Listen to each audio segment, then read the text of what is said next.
இந்த போறப்பு தான் நல்லா ருசிச்சு சாப்பிட கிடைச்சது.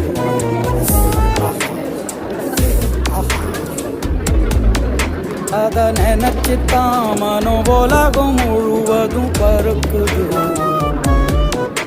அட சுட சுட அட சுட சுட அந்த மதுர மல்லிப்பூ இட்லியே மீன் குழம்புல கொஞ்சம் புரட்டி சாப்பிட எச்சில் ஊறுது உள்ளுக்குள்ள. இந்த